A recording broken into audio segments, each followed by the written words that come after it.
everyone. Welcome to Matthew Online. Today I'm going to be going through Matthew chapter 8. Before we go through it, pause the video, read the chapter, and then come back and let's talk about it.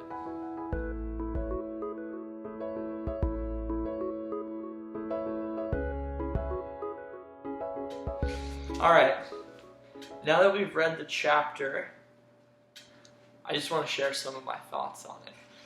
One, whenever I read the Gospels, particularly Matthew, there's things that Jesus says, and Jesus teaches that still blow my mind. You can literally see, gosh, I hope you guys can see this. You can see this right here on my Bible.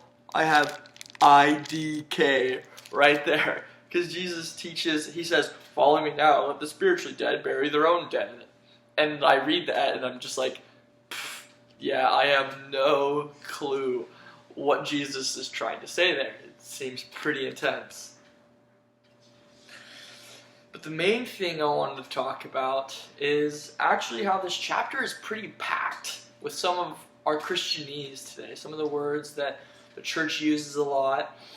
And I think this chapter can really help us refine our understanding of what we're saying when we talk about things like faith, belief, and authority.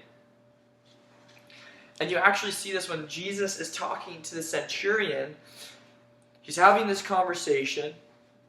The officer says, I know of your authority, mentions authority. Jesus is blown away by his faith, which was him saying that he knew his authority. And then at the very end, Jesus says it's because you believed. Authority, faith, believed. And then even later on when they're in the boat and all the disciples are freaking out, Jesus says, you have so little faith. And then the disciples make him a remark directly after about his authority over the wind and the waves. I want you guys to reread this chapter, and I want you guys to target those words with your mind: authority, belief, faith.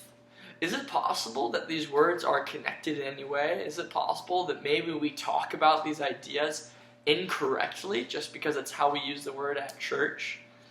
When Jesus is saying faith, is he referring to someone believing in his authority? And if so, does that change how we read the scriptures? Does that change how we view the Christian life when we talk about having faith in Jesus? Alright guys, hope you're having a good time in the quarantine. Grace and peace.